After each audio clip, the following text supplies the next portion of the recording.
এত দুঃখ রাখবো কোথায় রাখার জায়গা নাই ভাই রে, এত দুঃখ রাখবো কোথায় রাখার জায়গা নাই। আমাদের কপালেতে শান্তি বুঝি নাই ভাই রে, আমাদের কপালেতে শান্তি বুঝি নাই। এত দুঃখ রাখবো কোথায় রাখার জায়গা নাই ভাই রে, এত দুঃখ রাখবো কোথায় রাখার জায়গা নাই। আমাদের কপালেতে শান্তি বুঝি নাই ভাই রে, আমাদের কপালেতে শান্তি বুঝি নাই। পাঁচ ওয়াক্ত নামাজ পড়ে কপালে তার দাগ, পাঁচ ওয়াক্ত নামাজ পড়ে কপালে তার দাগ।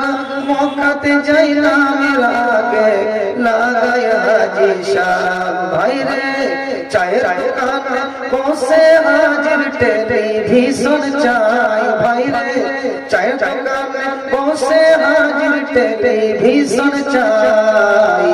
হিন্দি গানের তালে তালে পাটি নাচাই ভাই রে, হিন্দি গানের তালে তালে পাটি নাচাই।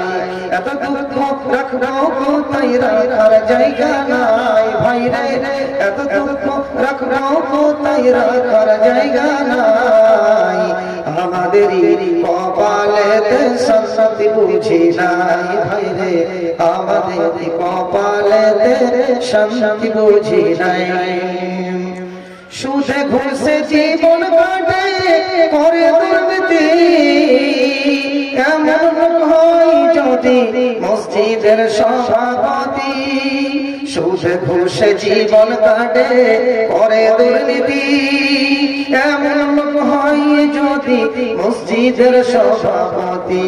ভাই রে উচিত কথা বলতে গেলে মোল্লার চাকরি নাই ভাই রে, সত্য কথা বলতে গেলে মৌলবীর চাকরি নাই। আমাদেরই কপালেতে শান্তি বুঝি নাই ভাই রে, আমাদেরই কপালেতে শান্তি বুঝি নাই। এত দুঃখ রাখবো কোথায় রাখার জায়গা নাই ভাই রে, এত দুঃখ রাখবো কোথায় রাখার জায়গা নাই। আমাদেরই কপালেতে শান্তি বুঝি নাই ভাই রে, আমাদের কপালেতে শান্তি বুঝি নাই। সমাজেতে অসঙ্গতি বলবো কত আর, গায়ের জন্য বিচারপতি ঘুষের কারবার ভাই রে। সমাজেতে অসঙ্গতি বলবো কত আর, গায়ের জন্য বিচারপতি ঘুষের কারবার ভাই রে। গায়ের জন্য বিচারপতি ঘুষের কারবার।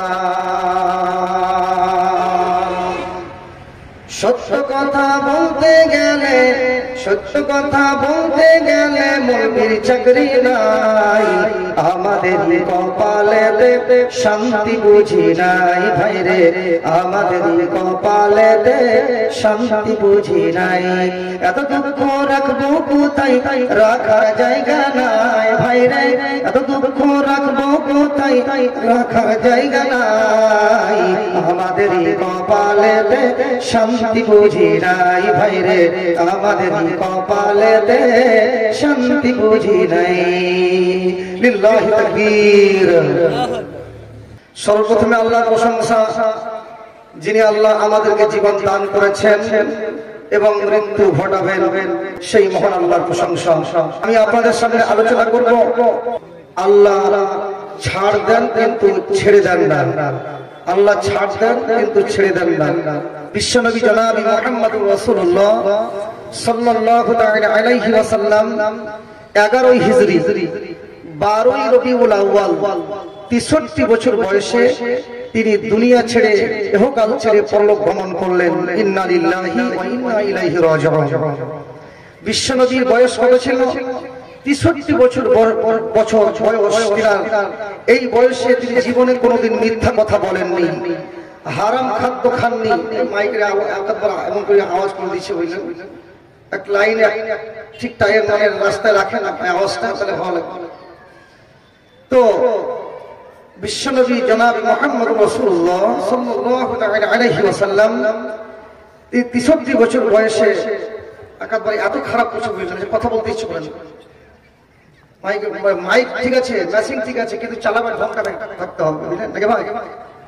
ঠিকঠাক করুন, ইনশাল্লাহ আপনার নাম করবো যে হ্যাঁ মাইক ঠিক চালিয়েছে বিভিন্ন জায়গায়, ইন্টারনেটের যুগ এখন। তো আলহামদুলিল্লাহ, তো বিশ্বনবীর বয়স কত ছিল? 63 বছর বয়সে তিনি জীবনে কোনোদিন মিথ্যা কথা বলেননি, হারাম খাদ্য খাননি। তো 63 বছর বয়সে জীবনে কোনোদিন মিথ্যা কথা বলেননি, হারাম খাদ্য খাননি।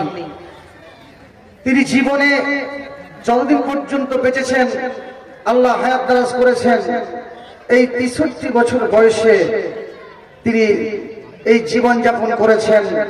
বিশ্বনবীর দোয়া কারেন্টের মতো কবুল হয়েছে। কিন্তু আমাদের বয়স এখন কত? এখানকার অনেক কাজীসা গ্রামের মানুষ, অনেক মানুষ আজকে জালসা শুনতে এসেছেন, অনেক মানুষ জালসা শুনতে এসেছেন। কাউরির বয়স 40, 30, কাউরি 50, কাউরি 100, এরকম পরস্পর বয়স আছে। 63 বছর পেরিয়ে গেছে, কাউরি 80 বছর পেরিয়ে গেছে, এরকম মানুষ এই জায়গায় আছে নাকি ভাই? আলহামদুলিল্লাহ এখানে আছেন। কিন্তু বিশ্বনবী দোয়া করেছেন, কারেন্টের মতো দোয়া কবুল হয়েছে।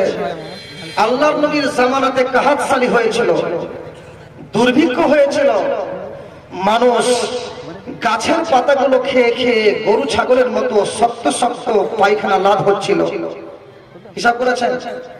আসমান থেকে বৃষ্টি পড়ে নাই, মানুষ না খেয়ে মরছে, গরু ছাগলের মতো শক্ত শক্ত লাভ।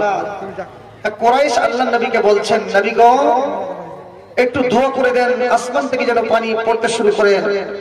বিশ্বনবী আমার জনাবি মুহাম্মদুর রাসূলুল্লাহ সাল্লাল্লাহু আলাইহি ওয়াসাল্লাম তিনি আসমানের উপর হাত উত্তোলন করলেন আর দোয়া পড়লেন, আল্লাহুম্মা আসকিনা আল্লাহুম্মা আসকিনা গায়সান মাগীসান মারিয়াম মারিয়া নাফিআন গায়রা দারিন আজিলান গায়রা আজিলিন আল্লাহুম্মা আসকি ইবাদাকা ওয়া বাহিমাকা ওয়া রাহমাতাকা وحي بلدك المي اللهم ظللنا سحابا كثيفا كثيفا دلوكا دهوقا تمطرنا منه رضادا جدكتا سجدا يا ذا الجلال والاكرام اللهم صيبا نافعا اللهم صيبا نافعا আল্লাহ নবী জনাবি মুহাম্মদুর রাসূলুল্লাহ সাল্লাল্লাহু তাআলা আলাইহি ওয়াসাল্লাম তিনি দোয়া করলেন, সঙ্গে সঙ্গে আসমান থেকে বৃষ্টি পড়তে আরম্ভ করে দিল।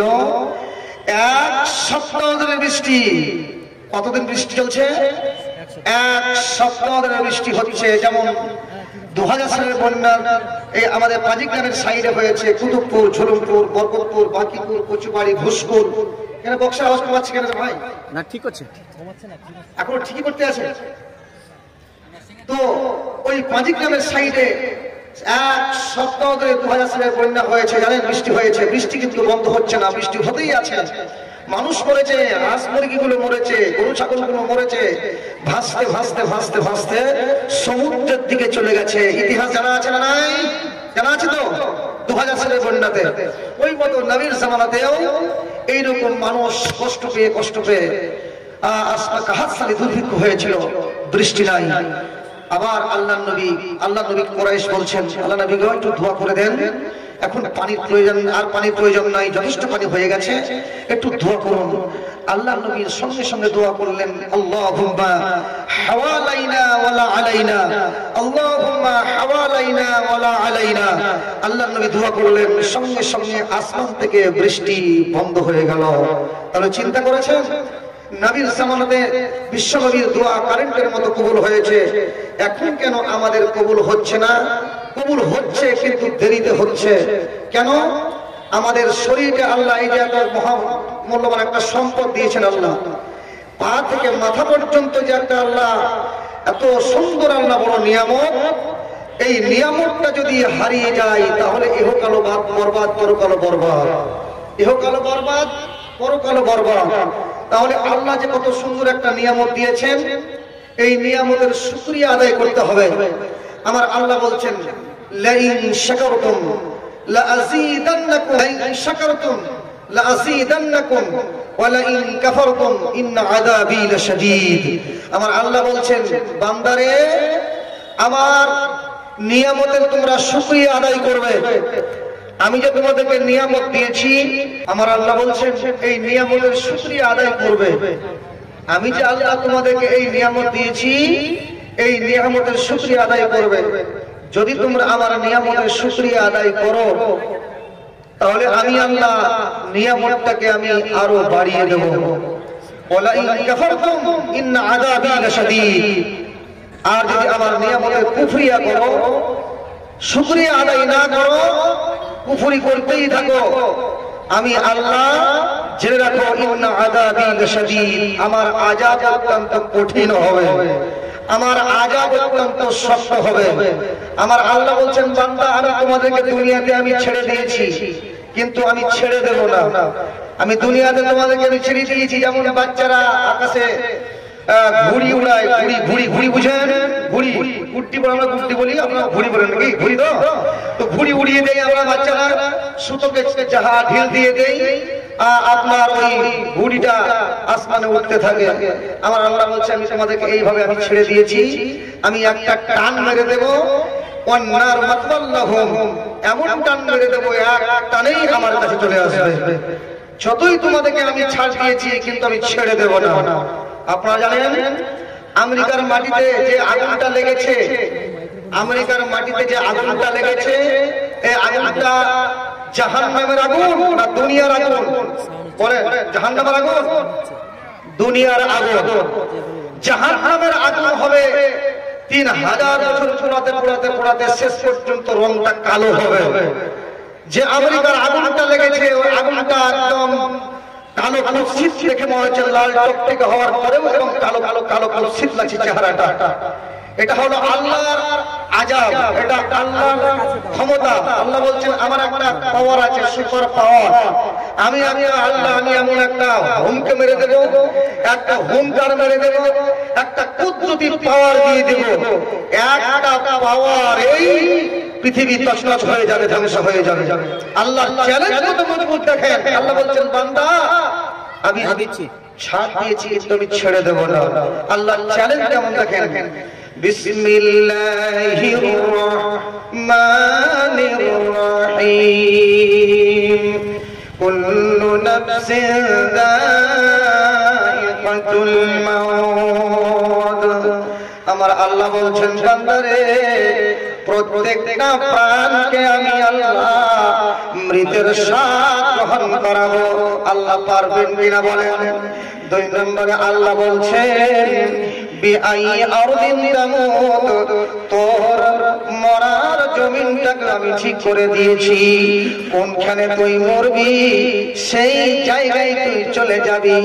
3 নম্বর আল্লাহ বলছেন, এই পর্যন্ত আমার শেষ নয়।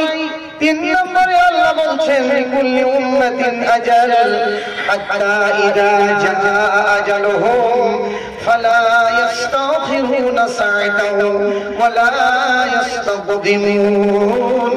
তোর কপালে আমি আল্লাহ টাইমটা পর্যন্ত লিখে দিয়েছি, কোন সেকেন্ডে ট্রান্সফার নিবি পৃথিবী থেকে আখিরাতের মধ্যে, সেই টাইমটাকেও আমি আল্লাহ বেঁধে দিয়েছি।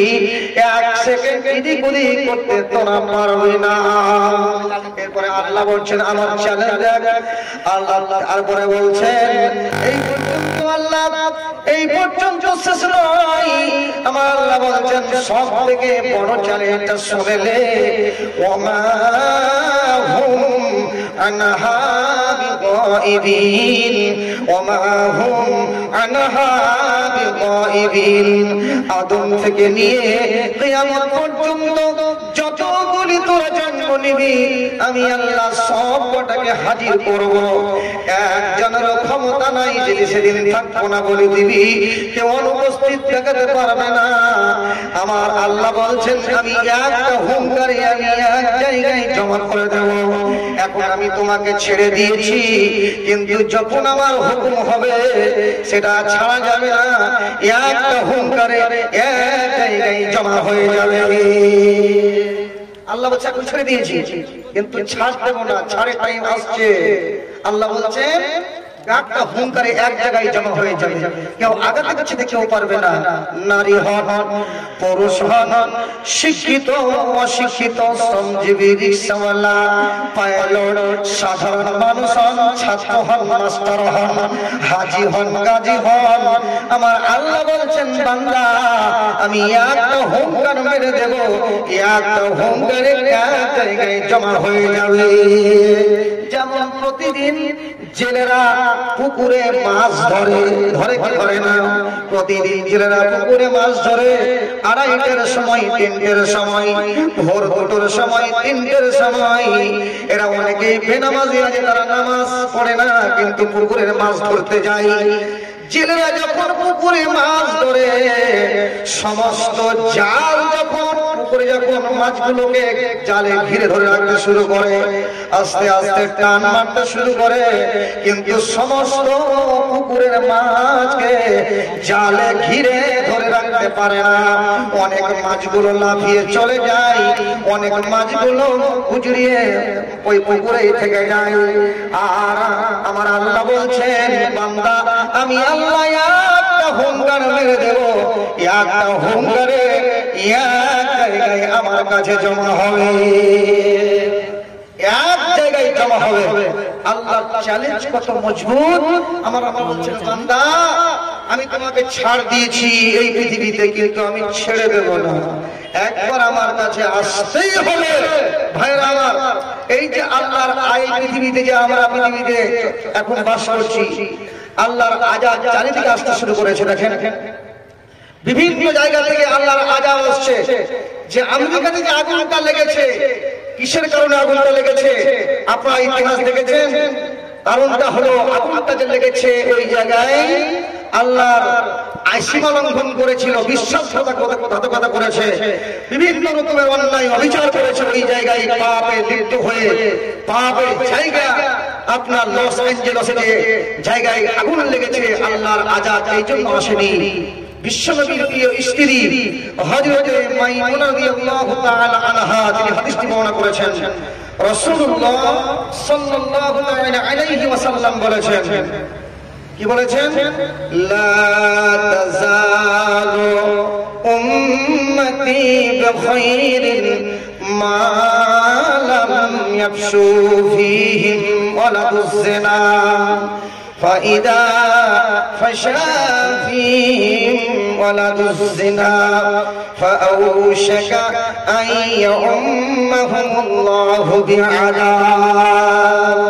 আমার আল্লাহ বলছেন, আমার আল্লাহ তাবারক ওয়া তাআলার বিশ্ব নবী জনাবি মুহাম্মদ রাসূলুল্লাহ সাল্লাল্লাহু তাআলা আলাইহি ওয়াসাল্লামের প্রিয় স্ত্রী হযরত মাইমুনা রাদিয়াল্লাহু তাআলা আনহা তিনি হাদিসটি বর্ণনা করেছেন। রাসূলুল্লাহ সাল্লাল্লাহু তাআলা আলাইহি ওয়াসাল্লাম বলেছেন, লা তাযালু উম্মতি বিখাইরিন, আমার উম্মতি সর্বদা কল্যাণের উপরে থাকবে, ভালাইয়ের উপরে থাকবে। বিশ্বনবী আমার বললেন অতক্ষণ পর্যন্ত আল্লাহর আযাব নেমে আসবে না, যখন পৃথিবীতে অতিরিক্ত যার সন্তানের এসে যাবে, যার সন্তান বেড়ে যাবে, ব্যভিচার বেড়ে যাবে, জিনা বেড়ে যাবে। নবী আমার বললেন ফাআউশাকা আইয়াহুম্মাহুল্লাহু বিআযাব, আল্লাহর তরফ থেকে বিভিন্ন প্রকারের আযাব নেমে আসবে। কখনো শিলাবৃষ্টি হবে, কখনো ভূমিকম্প হবে, আসমান থেকে লাল রক্ত পানি বর্ষণ হবে, কখনো আপনার মোটা মোটা পাথর বর্ষণ হবে, আগুন বের হবে, বিভিন্ন রকমের আযাব নেমে আসবে। দেখেন আসছে না পাপ আসছে হলো যে আযাবটা আসছে কেন? পাপের কারণে, বড় বড় পাপের কারণে। সব থেকে একটা বড় পাপ পৃথিবীতে কি নেমে এসেছে বলেন তো? সব থেকে পৃথিবীতে একটা বড় পাপ, সেই পাপটার কথা বলি। সূরা বনী ইসরাঈলের 31 নম্বর আয়াতে আল্লাহ বলছেন, বিসমিল্লাহির রাহমানির রাহিম, ওয়ালা তাকতুলু আওলাদাকুম খাশিয়াতা ইমলাক নাহনু নারযুকুহুম ওয়া ইয়্যাকুম ইন্না ক্বাতলাহুম কানা ফিতওয়ান কাবীরা। আমার আল্লাহ বলছেন বান্দারে সাবধানবাণী করে দিচ্ছেন, খবরদার খবরদার সাবধানবাণী করেছেন। আমার আল্লাহ বলছেন ওয়ালা তাকতুলু আওলাদাকুম খাশিয়াতা ইমলাক নাহনু নারযুকুহুম ওয়া ইয়্যাকুম ইন্না ক্বাতলাহুম কানা ফিতওয়ান কাবীরা। আল্লাহ সাবধানবাণী করছেন, খবরদার রুজির অভাবে খেতে দিতে পারবো না বলে, রুজির অভাবে খেতে দিতে পারবো না বলে তুমি তোমার সন্তানকে হত্যা করে দিও না। নাহনু নারযুকুহুম ওয়া ইয়্যাকুম, তোমাকেও আমি আল্লাহ রুজি দেব এবং পৃথিবীতে যারা আসবে আমি আল্লাহ তাদেরকেও রুজি দেব। ইন্না ক্বাতলাহুম কানা ফিতওয়ান কাবীরা। সন্তান হত্যা করা মহাপাপ, সন্তান হত্যা করা কাবীরা গুনাহ। এই গুনাহ আল্লাহর কাছে ক্ষমা হবে না। ভাই হিসাব করেছেন তাহলে কত সন্তান হত্যা হচ্ছে? বক্সে ইচ্ছাটা রিক্ত দেন তো, সন্তান কত হত্যা হচ্ছে পৃথিবীতে হিসাব করেছেন? এই যে পৃথিবীতে সন্তান যে হত্যা হয়, অনেক মহিলার পেটে বাচ্চা আছে, কোন মেয়ের পেটে বাচ্চা আছে 7 মাসের, কাউরি 6 মাসের, কাউরি 3 মাসের, এইরকম করে বাচ্চা পেটে আছে। কাউরি আবার পেটে বাচ্চা আছে অবৈধ বাচ্চা, অনেক মহিলার পেটে অবৈধ বাচ্চা আছে, ওই বাচ্চাটাকেও জীবন্ত মেরে দিচ্ছে। যে বাচ্চাটা 7 মাসের 8 মাসের বাচ্চাটাকে মেরে দেওয়ার জন্য ডাক্তার সবাইকে সাহেবের কাছে পরামর্শ নেয়, পরামর্শ করে এই ডাক্তারকে বলে, ডাক্তার সাহেব এই বাচ্চাটাকে পৃথিবীতে মুখ দেখাবো না, কারণ যদি পৃথিবীতে এসে যায় তাহলে আমার মান সম্মান হারিয়ে যাবে, মান সম্মান শেষ হয়ে যাবে, এই জন্য এই বাচ্চাটাকে আমি রাখতে চাই না। অনেক রকমের পরামর্শ করে, কিন্তু অনেক বিজ্ঞ ডাক্তার সাহেব আছেন পৃথিবীতে, অনেক ভালো ভালো ডাক্তার আছেন, এরা পরামর্শ দেন, সৎ পরামর্শ দেন, এরা এই পেটের বাচ্চাটাকে নষ্ট করে না। অনেক ভালো ভালো ডাক্তার আছে, আগেকার ডাক্তার অনেক ভালো ছিল, তারা সন্তানগুলোকে হত্যা করে নাই। ভালো ভালো ডাক্তার এখনো আছে, আগেকার ডাক্তার মশাইরা খুব ভালো ছিলেন, এখনো ডাক্তার ভালো আছেন, সৎ পরামর্শ দেয়। তো কি বলছেন? আগের সেদিন কি ফিরে পাবো আর আমরা, আগের সেদিন কি ফিরে পাবো আর, আগের সেদিন কি ফিরে পাবো আর আমরা, আগের সেদিন কি ফিরে পাবো আর। আগেকার ডাক্তারেরা ছিল না এত চিটার, হইলে জ্বর জারি লাগাইতো থার্মোমিটার। আগেকার ডাক্তারেরা ছিল না এত চিটার, হইলে জ্বর জারি লাগাইতো থার্মোমিটার। বগলে চেপে ধরে 1-1.5 মিনিট পরে, বগলে চেপে ধরে 1-1.5 মিনিট পরে ঝাড়া মেরে বলতো 104। আগের সেদিন কি ফিরে পাবো আর আমরা, আগের সেদিন কি ফিরে পাবো আর, আগের সেদিন কি ফিরে পাবো আর আমরা, আগের সেদিন কি ফিরে পাবো আর। প্যারাসিটামল একটার চারানা,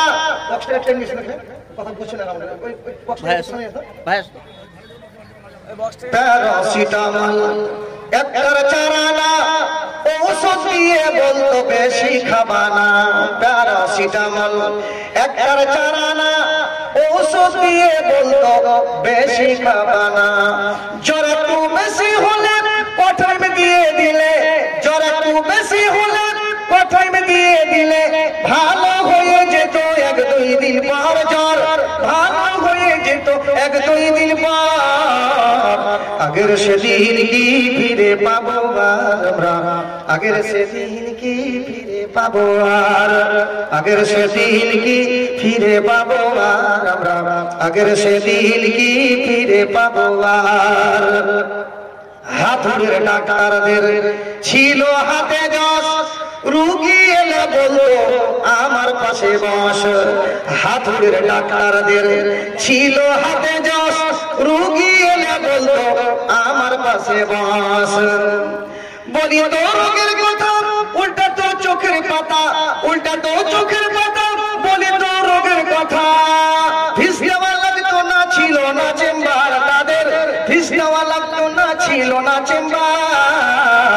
আগের সেদিন কি ফিরে পাবো আর আমরা, আগের সেদিন কি ফিরে পাবো আর, আগের সেদিন কি ফিরে পাবো আর আমরা, আগের সেদিন কি ফিরে পাবো আর, আগের সেদিন কি ফিরে পাবো আর আমরা, আগের সেদিন কি ফিরে পাবো আর। বর্তমান দেশে এখন ডিজিটাল কারবার, পেটে বাচ্চা এনেছে বারবার। বর্তমান দেশে এখন ডিজিটাল কারবার, পেটে বাচ্চা এনেছে বারবার। লাগাইয়া সালাইন বলে বাচ্চা বেলাইন, এখনই করতে হবে সিজার রোগী, এখনই করতে হবে সিজার। আগের সেদিন কি ফিরে পাবো আর আমরা, আগের সেদিন কি ফিরে পাবো আর, আগের সেদিন কি ফিরে পাবো আর আমরা, আগের সেদিন কি ফিরে পাবো আর। কবি ভেবে বলে দোষ দিয়ে কি হবে, এ দেহ নষ্ট হয়েছে ভেজাল খেয়ে খেয়ে। ভেজালের কারবার হতেছে বারবার, ভেজালের কারবার হতেছে বারবার। বড়লোক হয়ে গেল পাস করা ডাক্তার, এখন বড়লোক হয়ে গেল পাস করা ডাক্তার। আগের সেদিন কি ফিরে পাবো আর আমরা, আগের সেদিন কি ফিরে পাবো আর, আগের সেদিন কি ফিরে পাবো আর, আগের সেদিন কি ফিরে পাবো আর। আগেকার ডাক্তারেরা ছিল না এত চিন্তা, হইলে যারা জারি লাগাইতো থার্মোমিটার, বগলে চেপে ধরে 1.5 মিনিট পরে ঝাড়া মেরে বলতো 104। আগের সেদিন কি ফিরে পাবো আর আমরা, আগের সেদিন কি ফিরে পাবো আর, আগের সেদিন কি ফিরে পাবো আর আমরা, আগের সেদিন কি ফিরে পাবো আর। সেই যুগটা ফিরে আসবে যে বাচ্চাটাকে নষ্ট করা হয়। মায়ের পেটে অনেক বাচ্চা, কাউরি 10 মাসের, কাউরি 8 মাসের, এই সন্তানগুলোকে হত্যা করা হচ্ছে, নর্দমায় বাচ্চাটাকে ফেলে দেওয়া হচ্ছে। চিন্তা করেছেন? আমার আল্লাহ বলছেন খবরদার, তোমাকেও রুজি দেবো, নাহনু নারযুকুহুম ওয়া ইয়্যাকুম, তোমাকেও রুজি দেব এবং পৃথিবীতে যারা আসবে আমি আল্লাহ তাদেরকেও রুজি দেব। ইন্না কতলাহুম কানা ফিতমান কাবীরা, সন্তান হত্যা করা মহাপাপ, সন্তান হত্যা করা কাবিরা গুনাহ। এই বড় গুনাহ থেকে আমাদেরকে বাঁচতে হবে। আল্লাহ বলছেন আমি ছেড়ে দিয়েছি, আমি ছাড় দেব না। যদি এই গুনাহ করে আসো আমি কখনো ছেড়ে দেব না। তোমাদের আযাব অত্যন্ত কঠিন হবে, আমার শাস্তি অত্যন্ত কঠিন হবে। অপেক্ষা করো আমার আযাবের, আমার শাস্তির অপেক্ষা করো। যে বাচ্চাটা নষ্ট করা হয় সেই বাচ্চাটা কি বলবে? ইনশাআল্লাহ বলবো আস্তে আস্তে আগাবো, টাকা হাতে চলে এসেছে, এটা বলেই আমি কালেকশনে এগিয়ে যাবো ইনশাআল্লাহ। সেই বাচ্চাটা হত্যা করা হয়, নর্দমায় ফেলে দেওয়া হয়, ওই বাচ্চাটা কি বলবে? 10 মিনিটের আবেগ মাগো 5 মিনিটের মন, কে তুমি মা দেখতে দিলা না এই পৃথিবীর মুখ। জোর করে আসেনি গো, জোর করে আসেনি গো তোর শরীরে আমি। 5 মিনিটের আবেগ মাগো 5 মিনিটের মন, কে তুমি মা দেখতে দিলা না এই পৃথিবীর মুখ। জোর করে আসেনি গো, জোর করে আসেনি গো তোর শরীরে আমি। পৃথিবীতে নাকি সন্তান হয় মায়ের কাছে দামি। তবে কেন সুখের তরে আমায় পেটে নিলা, সুখের শেষে কেটে ছিঁড়ে আমায় ফেলে দিলা। একদিন তুমি আমার কাছে, বাচ্চাটা বলবে একদিন তুমি আমার কাছে আসবে ঠিকই মাগো। কি বলবে? আল্লাহর কাছে জমা করে রাখো। আমি তো বেঁচে গেছি, আমি তো বেঁচে গেছি, আমার বেঁচে গেল মান। নইলে লোকে বলতো মুরে অবৈধ সন্তান, নইলে লোকে বলতো মুরে যার সন্তান। একটুকু সুখ পেতে মা আমায় পেটে নিলা, কলঙ্কিনী লোকে বলবে বলে আমায় ছুঁড়ে ফেলে দিলা। তোমার মাও করতো যদি, তোমার মাও করতো যদি তোমার সাথে এমন, বুঝতে সেদিন তুমি মাগো মৃত্যু যন্ত্রণা কেমন, বুঝতে সেদিন তুমি মাগো মৃত্যু যন্ত্রণা কেমন। যে বাচ্চাটাকে নষ্ট করা হয় মায়ের পেটে, যে বাচ্চাটাকে জীবন্ত মেরে ফেলে দেওয়া হয়, যারা বেঈমান হবে, যারা মুনাফিক হবে, যারা আল্লাহর শত্রু, কোরআনের শত্রু, মাদ্রাসার শত্রু, আলেমের শত্রু, মসজিদের শত্রু, আলেমের শত্রু, এদের জানটা কবজ হবে আপনার পায়ের পাতা থেকে, মজ্জা থেকে তাদের জান কবজ শুরু হবে। নিংড়িয়ে নিংড়িয়ে খিচড়িয়ে খিচড়িয়ে তাদের জান কবজ করা হবে। যেমন ভাবে তুমি পেটের বাচ্চাকে ওই মতো মেরেছো, জীবন্ত মেরেছো, ওই রকম তোমার কষ্ট করে তোমার জানটাকে কবজ করা হবে, টেনে বার করা হবে। অনেক বাচ্চা নষ্ট হয়। খবরদার, এই এত বড় বড় পাপ থেকে আমাদেরকে ফিরে আসতে হবে। এই পাপের কারণে আল্লাহর আযাব নেমে এসেছে। অনেক বাড়িতে আবার কাউরির সন্তান, কাউরির 5খানা সন্তান, কাউরির 8খানা সন্তান, এই সন্তানের জন্য ভরণ পোষণ দিতে পারবো না বলে সন্তানকে হত্যা করা হয়। আবার কাউরির বাড়িতে একটাও সন্তান নাই, এই সন্তানের জন্য কত রকম আপনার কবিরাজের কাছে যায়, বড় বড় পীর সাহেবের কাছে যায়, বিভিন্ন রকম মানুষের কাছে গিয়ে সন্তান চাই। সন্তান দেওয়ার মালিককে, সন্তান দেওয়ার মালিক হলেন আল্লাহ। আমার আল্লাহ এই সূরাটি নাম হলো, সূরাটির নাম হলো আস-সূরা, আয়াত নাম্বার 49-50। আমার আল্লাহ বলছেন বিসমিল্লাহির রহমানির রহিম, লিল্লাহি মুলকুস সামাওয়াতি ওয়াল আরদি ইয়াখলুকু মা يشاء يهب لمن يشاء إناثا ويهب لمن يشاء الذكور أو يزوجهم ذكرانا وإناثا ويجعل من يشاء عقيما إنه عليم قدير। আমার আল্লাহ বলছেন আমি হলাম নবমণ্ডলের মালিক হলাম আমি, ভূমণ্ডলের মালিক হলাম আমি। পৃথিবীতে আমি আল্লাহ যাই চাই তাই সৃষ্টি করে, যাকে ইচ্ছে তাকে আমি কন্যা সন্তান দিই, যাকে ইচ্ছে তাকে আমি পুত্র সন্তান দেই, যাকে ইচ্ছা যুকুরানা ওয়া ইনাসা, যাকে ইচ্ছা তাকে আমি আল্লাহ ছেলে মেয়ে উভয় সন্তান দিই, আর যাকে ইচ্ছা ওয়ায়াজআলু মান ইয়াশাউ আকিমা, আর যাকে ইচ্ছা আমি আল্লাহ তাকে বন্ধা করে দেব, বাঁধা করে দেব। পৃথিবীতে একটাও সন্তান হবে না, আল্লাহ বাঁধা করে দেবেন, বন্ধা করে দেবেন, একটাও সন্তান হবে না। তাহলে সন্তান, এতগুলো মানুষ আমরা এখানে আছি, কাউরির সঙ্গে কাউরি মিল নাই, চেহারায় মিল নাই, কণ্ঠস্বরে মিল নাই, আল্লাহ এক একজন এক এক রকম করে আল্লাহ পাঠিয়েছে, বানিয়েছে মানুষকে।